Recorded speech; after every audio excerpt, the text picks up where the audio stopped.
আসসালামু আলাইকুম এবং কেমন আছেন? আশা করি সবাই ভালো আছেন। আমি আলহামদুলিল্লাহ ভালো আছি। আজকে গোস রান্না করব। এখন আমি কাটা করতেছি।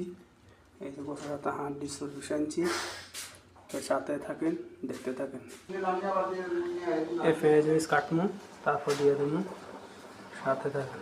এই রসুনটা ফাটায় দিছি, তাই গোসটা সিদ্ধ দিবে ভালো। আর এই যে পেঁয়াজ টমেটো দিয়ে দিয়েছি, এখন মশলা দিয়ে নিই।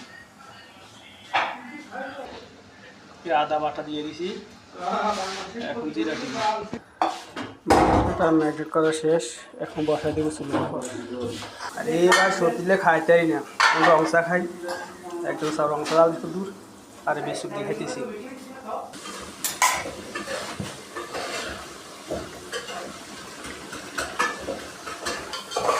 এখন মাংসগুলো কষানো হয়ে গেছে, স্বাদ পরিমাণ জল দিয়ে দেবো।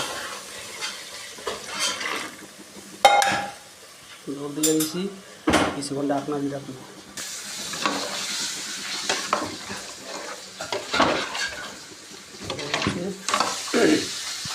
এখন ডাকনাটা দিই। এখন বস্তুগুলো হয়ে গেছে, চুলা কমা দিন জল কমেছে, মতি দিয়ে থাকবো। মাংসটা সিদ্ধ হয়ে যাবে ভালো করে মনের মতো। তো সবাই এটা রাখলে মিডিয়া, সবাই ভালো থাকবেন, সুস্থ থাকবেন। আল্লাহ হাফেজ। আসসালামু আলাইকুম ওয়া রাহমাতুল্লাহি ওয়া বারাকাতুহু।